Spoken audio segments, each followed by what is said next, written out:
ಸತ್ಯವನ್ನು ಮುಚ್ಚಿಟ್ಟಿದ್ದಾರೆ. ಇದರಿಂದ ಯಾರ್ಯಾರು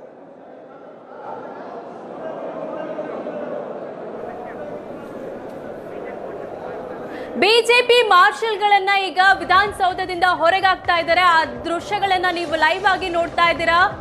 ಮಾತಾಡ್ಬೋದಪ್ಪ.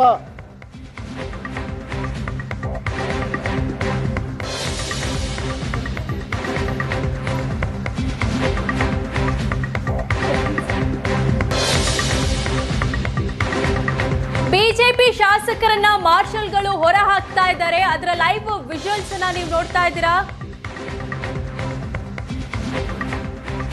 ಸದನದಲ್ಲಿ ಹಂಗಾಮ ಕ್ರಿಯೇಟ್ ಮಾಡಿದ ಬಿಜೆಪಿ ಶಾಸಕರನ್ನ ಮಾರ್ಷಲ್ಗಳು ಹೊರಗಾಕ್ತಿದ್ದಾರೆ.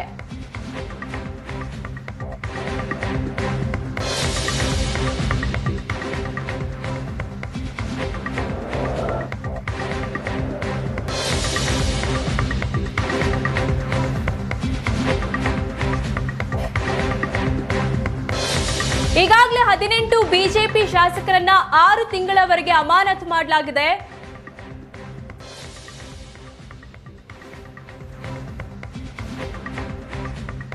ಅಮಾನತು ಮಾಡಿ ಸ್ಪೀಕರ್ ಯುಟಿ ಖಾದರ್ ಆದೇಶ ಹೊರಡಿಸಿದ್ದಾರೆ. ಬಿಜೆಪಿ ಶಾಸಕರನ್ನ ಮಾರ್ಷಲ್ಗಳು ವಿಧಾನಸೌಧದಿಂದ ಹೊರಗೆ ಹಾಕ್ತಿದ್ದಾರೆ.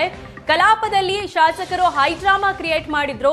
ಸದನದಿಂದ ಶಾಸಕರನ್ನ ಮಾರ್ಷಲ್ಸ್ ಹೊರಗಾಕ್ತಿದ್ದಾರೆ. ದಾಖಲೆ ಇದೆ, ನಾನು ಕೊಡ್ತೀನಿ ಸಚಿವರು, ಇದ್ರ ವಿರುದ್ಧವಾಗಿ ತನಿಖೆ ಆಗಬೇಕು ಅಂತ. ಅದ್ರ ಬಗ್ಗೆನೂ ಯಾವುದೇ ರೀತಿಯಾದಂಥ ಕ್ರಮ ತಗೊಳ್ಳದೆ ಹೋಮ್ ಮಿನಿಸ್ಟರ್ ಅವರು ಇವತ್ತಿಲ್ಲಿ ನಮ್ಮನ್ನ ಸಸ್ಪೆಂಡ್ ಮಾಡೋ ಅಂತ ತಪ್ಪು ಕೆಲಸವನ್ನ ಮಾನ್ಯ ಸಭಾಧ್ಯಕ್ಷರು ಮಾಡಿದ್ದಾರೆ.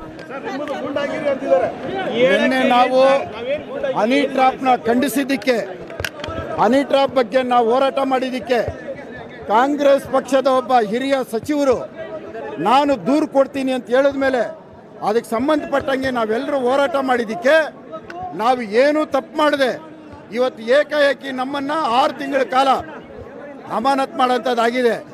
ಇದರಲ್ಲಿ ಪ್ರಮುಖವಾಗಿ ನನಗೆ ಕೊನೆಯಲ್ಲಿ ನನ್ನ ಹೆಸರು ಸೇರಿಸಿದ್ದಾರೆ. ಫಸ್ಟಲ್ಲಿ ನನ್ನ ಹೆಸರು ಇರಲಿಲ್ಲ.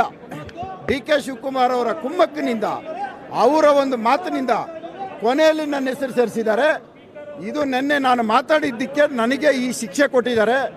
6 ತಿಂಗಳು ನನಗೆ ಅಮಾನತು ಮಾಡೋಂಥ ಶಿಕ್ಷೆ. ಇದಕ್ಕೆ ಕಾರಣ ಡಿ ಕೆ ಶಿವಕುಮಾರ್ ಆಗ್ತಾರೆ.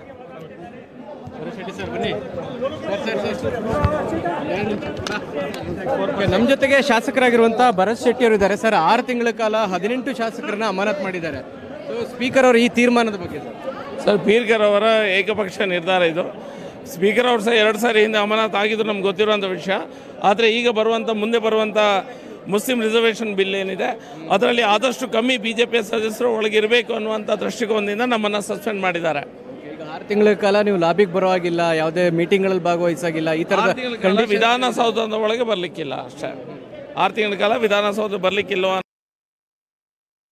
ಅನ್ನು ನಮಗೆಲ್ಲರೂ ಸಹ ಕೊಟ್ಟಿದ್ದಾರೆ. ನಾವು ಪ್ರಜಾಪ್ರಭುತ್ವನ ಕಾಪಾಡಲಿಕ್ಕೋಸ್ಕರ ಈ ಸಸ್ಪೆನ್ಷನ್ ಅನ್ನು ತೆಗೆದುಕೊಳ್ತೀವಿ. ಅಗೌರವ ತೋರಿದಿರಿ ಎನ್ನುವಂಥ ಟೀಕೆಗಳನ್ನು ಮಾಡಿದ್ದಾರೆ. ಅಲ್ಲಿ ಗಮನಿಸಿದಾಗೆ ಸರ್, ಕಾಂಗ್ರೆಸ್ನ 2 ಸದಸ್ಯರು ಕೂಡ ಅಲ್ಲಿ ಇದ್ದದನ್ನು ನೋಡ್ಬೋದು. ಕಾಂಗ್ರೆಸ್ನ 2 ಸದಸ್ಯರು ಸಹ ನಾವು ಅಗೌರವ ತೋರಿಸಿದಾದ್ರೆ ಅವರು ಸಹ ಅದನ್ನೇ ಮಾಡಿದ್ದಾರೆ. ಅವರನ್ನೇ ಸಸ್ಪೆಂಡ್ ಮಾಡಲಿಲ್ಲ ಅನ್ನೋದು ನಮ್ಮ ಪ್ರಶ್ನೆ. ನಮ್ಗೆ ಗೊತ್ತುಂಟು ರಿಸರ್ವೇಷನ್ ಬಿಲ್ಲಲ್ಲಿ ಅವರಿಗೆ ಸಂಖ್ಯೆ ಬಲ ಜಾಸ್ತಿ ಇದೆ, ಇಲ್ಲದಿದ್ರು ಸಹ. ಆದರೂ ನಾವೆಲ್ಲರೂ ಸಹ ಸ್ವಲ್ಪ ಅದರ ವಿರುದ್ಧ ಜೋರಾಗಿ ಹೋರಾಟ ಮಾಡ್ತಾ ಇದ್ದವರು ನಾವು ತುಂಬ ಅದರಿಂದ ಆ ಮೀಟಿಂಗಿಂದ ಹೊರಗಿಡಬೇಕನ್ನುವಂಥ ಮನಸ್ಥಿತಿಯಿಂದ ಅದನ್ನು ಮಾಡಿದ್ದಾರೆ. ಭರತ್ ಶೆಟ್ಟಿ ಅವರು ಮತ್ತು ಕ್ಯಾಮರಾಮನ್ ನಾಗರಾಜ್ ಜೊತೆಗೆ ಮಾರುತೇಶ್ ಹುಣಸನಹಳ್ಳಿ, ಏಷ್ಯಾನೆಟ್ ಸುವರ್ಣ ನ್ಯೂಸ್, ಬೆಂಗಳೂರು.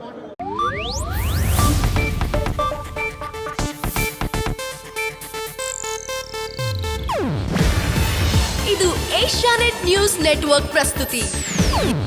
ನೀವು ನೋಡ್ತಿದ್ದೀರಾ ಏಷ್ಯಾನೆಟ್ ಸುವರ್ಣ ನ್ಯೂಸ್.